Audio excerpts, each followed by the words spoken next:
दुनिया में बढ़ते आतंकवाद का मुख्य कारण इस्लामिक कट्टरपंथ को माना गया है। इस्लामिक आतंकवाद के कारण से सबसे अधिक घटनाएं और मौतें Bharat, Iraq, Afghanistan, Nigeria, Yemen, Somalia, Syria और माली में हुई।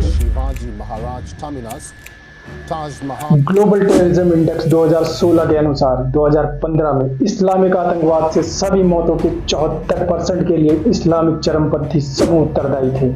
आईएसआईएस, बोको हरम, तालिबान, अल-कायदा सन 2000 के बाद से ये घटनाएं वैश्विक स्तर पर हुई हैं, जो न केवल अफ्रीका और एशिया में मुस्लिम बहुल देशों को प्रभावित करती हैं, बल्कि गैर मुस्लिम बहुमत देशों को जैसे America, United kingdom, France, Germany, Spain, Belgium, Sweden, रूस, ऑस्ट्रेलिया, कनाडा, श्रीलंका, इजराइल, चीन, भारत और फिलीपींस को भी प्रभावित करती हैं। इस प्रकार के हमलों ने गैर मुस्लिम को निशाना बनाया है। एक फ्रांसीसी संगठन द्वारा किए गए एक सर्वे में पाया गया है कि 80% आतंकवादी मुस्लिम हैं। 27 अगस्त 2013 मुजफ्फरपुर दंगे हो या अभी हाल ही में पश्चिम बंगाल रामनवमी शोभा यात्रा या हरियाणा के नूह मेवात दंगे हो, कैसे एक इस्लामिक भीड़ हिंदू श्रद्धालुओं पर पत्थर बरसाती है और कैसे एक लॉबी भारत में एक्टिव है जो इन आतंकवादियों का सपोर्ट करती है। कैसे शुरू हुआ ये सब, आइए देखते हैं अगले चैप्टर में। 20 अगस्त 1921 को हिंदुओं का भीषण नरसंहार किया गया। कई दिनों तक योजनाबद्ध रूप से चलने वाले इस नरसंहार के दोषियों को 1947 के बाद स्वतंत्रता सेनानी घोषित किया गया।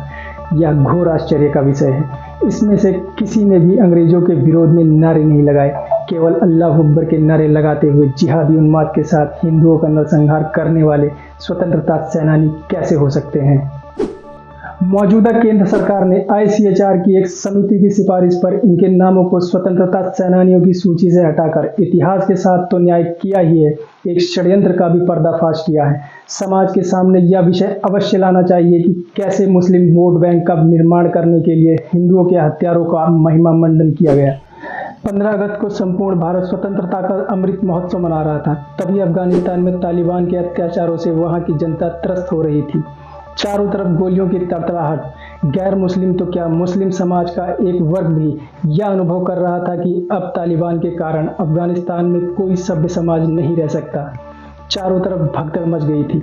महिलाओं पर तरह तरह के प्रतिबंध आ गए थे।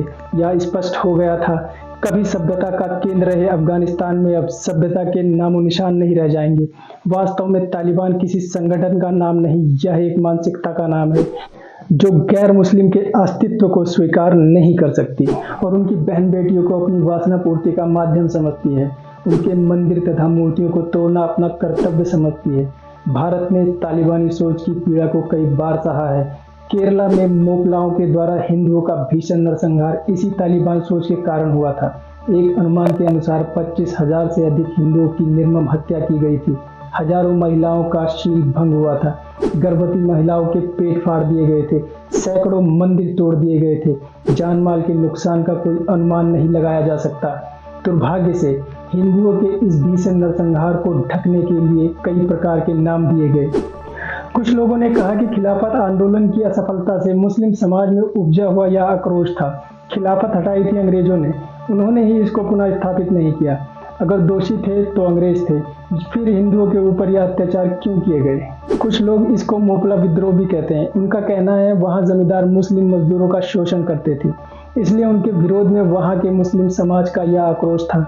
यदि जमींदार जिम्मेदार थे तो आम हिंदुओं को क्यों मारा गया, हजारों दलितों को क्यों मौत के घाट उतार दिया गया, सिर्फ इसलिए कि उन्होंने अपना धर्म परिवर्तन करने से मना कर दिया था। मुस्लिम अत्याचारों को कालीन के नीचे ढकने के ये सब प्रयास मानसिक दिवालियापन के ही प्रतीक नहीं, अपितु चंद स्वार्थ के लिए जिहादियों के सामने आत्मसमर्पण के प्रयास हैं। मोपला नरसंहार खिलाफत आंदोलन के गर्भ से जन्म लेता है। इस आंदोलन का प्रारंभ 1999 में होता है, जब कुख्यात अली बंधुओं ने खिलाफत कमेटी का गठन किया था। प्रारंभ से इन्हें मुस्लिम समाज का कोई समर्थन नहीं था, लेकिन 24 नवंबर 1999 एक परिवर्तनकारी तिथि बन गई, जब दिल्ली में आयोजित खिलाफत कमेटी के सम्मेलन की अध्यक्षता महात्मा गांधी जी ने की थी। उस सम्मेलन में उपस्थित मुस्लिम समाज केवल एक ही नारा लगा रहा था, इस्लाम खतरे में है। भारत की आज़ादी या अंग्रेजों का बहिष्कार, वहाँ कोई मुद्दा नहीं था। वहीं पर महात्मा गांधी ने खिलाफत आंदोलन को कांग्रेस का आंदोलन बना दिया। जिन्ना जैसे कट्टर नेता भी खिलाफत आंदोलन का समर्थन नहीं कर रहे थे। उनका कहना था कि खिलाफत पुराने जमाने की बात हो गई है। वहीं दूसरी ओर तुर्की के कमाल पाशा अंग्रेजों का धन्यवाद कर रहे थे कि उन्होंने खिलाफत की लाश का बोझ मुसलमानों के कंधे से उतारकर फेंक दिया। वहीं भारत में भी कोई बहुत बड़ा समर्थन मुस्लिम समाज को नहीं मिल रहा था, लेकिन इस आंदोलन ने मुस्लिम समाज के एक वर्ग के अंदर तालिबानी सोच की जिहादी आंधी को भर दिया। खिलाफत आंदोलन तुष्टीकरण की राजनीति के कारण ही जन्मा था, जिसका परिणाम मोपला नरसंहार हुआ। क्या तुष्टीकरण की इस राष्ट्रघाती नीति को अब त्याग नहीं देना चाहिए? तालिबानी सोच भारत में अब भी पनप रही है। सीएए के विरोध में शाहीन बाग रचा गया और अभी हाल ही में नूह मेवात के दंगों में जिस प्रकार की राजनीति देखने को मिली है, उससे कोई भी वंचित नहीं है। हमारे देश के कुछ वरिष्ठ पत्रकारों और कुछ राजनीतिक पार्टियों ने जो तुष्टीकरण की राजनीति इन दंगों को लेकर करी है, इससे यह साबित होता है कि तालिबानी सोच अब भी भारत में पनप रही है।